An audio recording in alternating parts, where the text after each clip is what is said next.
Friends, I am Deep. Welcome to Deep study corner. आज हमारी polity की क्लास 4 है। इसमें हम कवर करेंगे हमारे कंपनी रूल का लास्ट एक्ट जो चार्टर एक्ट ऑफ 1853 है। इससे पहले हमने एक्ट देखे regulating act 1773, 1784, पिट्स India act 1781, 1793, charter act 1813, 1833।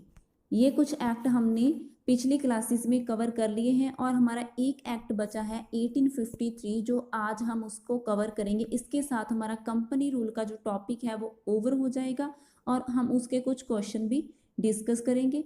उसके बाद हमारा जो क्राउन रूल है वो स्टार्ट करेंगे हम। Charter act 1853।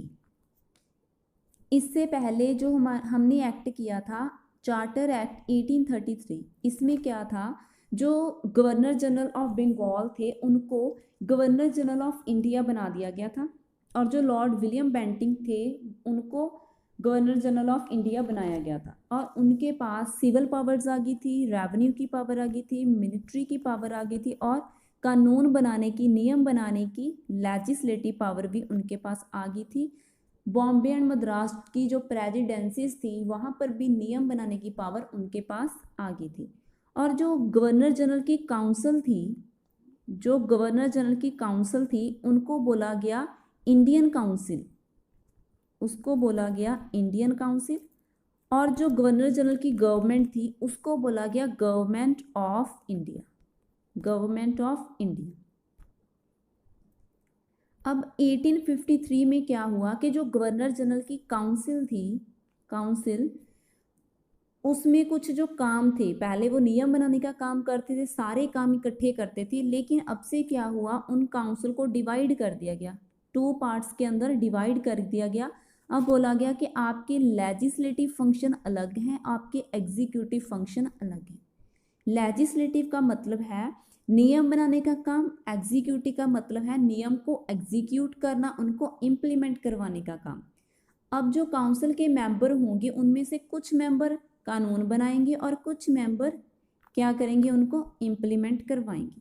लेकिन काउंसिल में कुछ एडिशन किया गया, काउंसिल में टोटल 6 मेंबर्स जो थे, न्यू मेंबर्स को ऐड किया गया, शामिल किया गया। अब से जो इसकी काउंसिल, अब जो न्यू मेंबर्स को ऐड किया गया जो कानून बनाने का काम करेंगे उनको बोला गया लेजिस्लेटिव काउंसिलर, लेजिस्लेटिव काउंसिलर बोला गया उनको।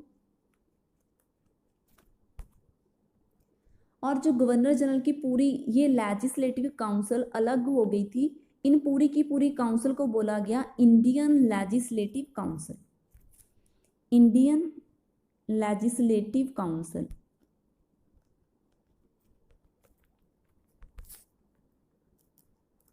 गवर्नर जनरल की काउंसिल जो लेजिस्लेटिव का काम करेगी उसे बोला जाएगा इंडियन और सेंट्रल लेजिस्लेटिव काउंसिल। ये एक मिनी पार्लियामेंट की तरह वर्क कर रही थी, मिनी पार्लियामेंट, लाइक जैसे ब्रिटेन में जो गवर्नमेंट थी, ब्रिटिश गवर्नमेंट जैसे वर्क करती थी, कुछ कुछ वैसा ही ये काम करेंगी, पूरी तरह से कॉपी भी नहीं करेंगी, कुछ कुछ वैसा ही काम करेंगी, इसलिए इसको मिनी पार्लियामेंट भी बोला गया। लेकिन जो 6 मेंबर थे इस काउंसिल में, जो 6 मेंबर थे वो लंदन से अपॉइंट किए जाते थे, लेकिन इसमें बोला गया कि जो 6 के 6 मेंबर आप लंदन से अपॉइंट मत करो, आप कुछ लोकली भी रिप्रेजेंटेशन को करो। कैसे करो कि आप जो 2 मेंबर हैं उनको कहीं बाहर से, लाइक लंदन वगैरह से आप अपॉइंट कर सकते हो, लेकिन उनमें से जो 4 मेंबर हैं उनको आप यहीं से लोकल प्रेसिडेंसीज जो थी इंडिया की उनमें से आप उनको अपॉइंट करो। किन किन प्रेसिडेंसीज में से, एक तो मद्रास, मद्रास, बॉम्बे, आगरा और बंगाल।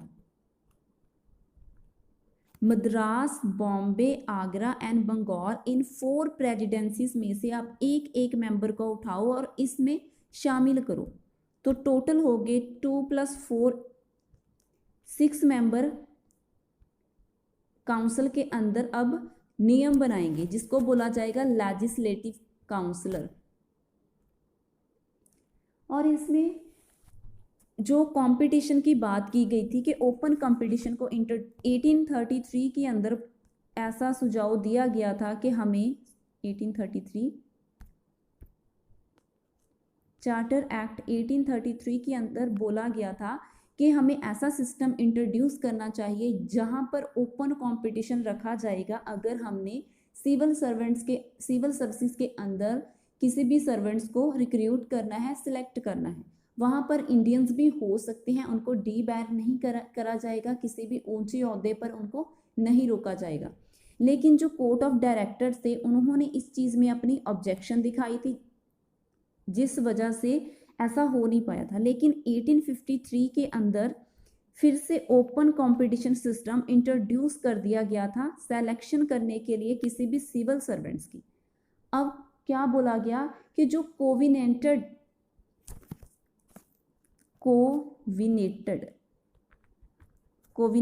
जो सिविल सर्विसेज हो गए, मीन्स के अगर हायर दर्जे के हमने ऑफिसर को अपॉइंट करना है तो उस केस में उस ऑफिस में भी इंडियंस आ सकते हैं। अगर वो एग्ज़ाम को क्रैक कर लेते हैं, एग्ज़ाम में पास हो जाएंगे तो उनको रोका नहीं जाएगा। इस पर्पस के लिए कमेटी भी बनाई गई थी, उस कमेटी को बोला गया मैकॉले कमेटी। मैकॉले कमेटी जो 1854 में बनाई गई थी इस पर्पस के लिए, कॉम्पिटिटिव एग्जामिनेशन के लिए।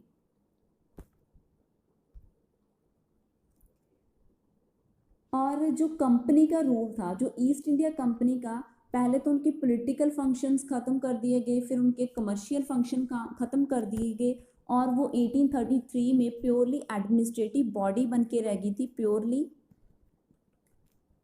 एडमिनिस्ट्रेटिव बॉडी बन के रह गई थी, जो सिर्फ एडमिनिस्ट्रेशन का काम कर रही थी।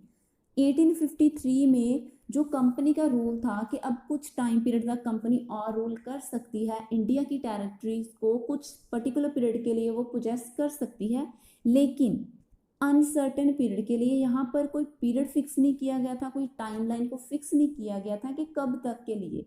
तो इसका सीधा सीधा ये मतलब हुआ कि अब ब्रिटिश गवर्नमेंट के पास, ब्रिटिश क्राउन के पास इतनी पावर है कि वो कंपनी के रूल को कभी भी एंड कर सकती है, कभी भी उनको टर्मिनेट कर सकती है, जब भी वो चाहे।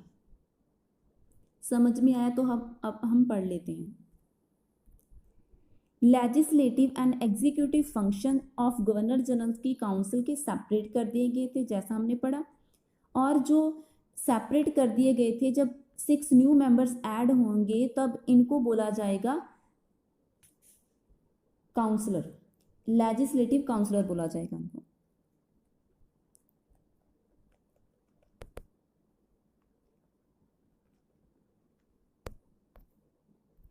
Open system of selection and recruitment of civil servants को रिक्रूट करने के लिए, सिलेक्ट करने के लिए जो ओपन कंपटीशन का सिस्टम है उसे भी इंट्रोड्यूस किया गया था। Extended companies rules for uncertain period, company के रूल को कुछ अनसर्टेन पीरियड के लिए, अनसर्टेन टाइमलाइन के लिए फिक्स किया गया था, एक्सटेंड कर दिया गया था।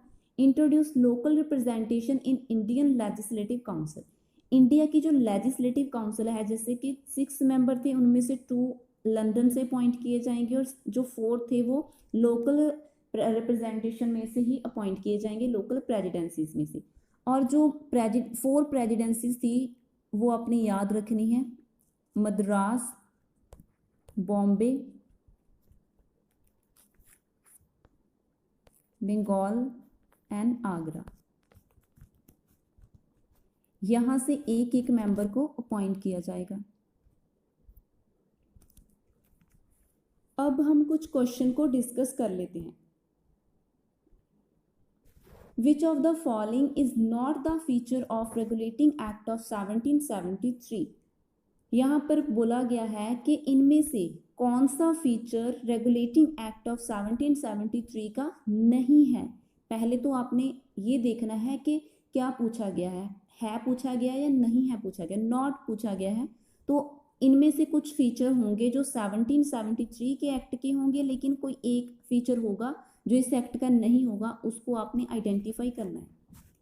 Establishment of supreme court at Calcutta 1774, क्या इस एक्ट के अंदर सुप्रीम कोर्ट को इस्टेब्लिश किया गया था कैलकाटा में 1774 के अंदर?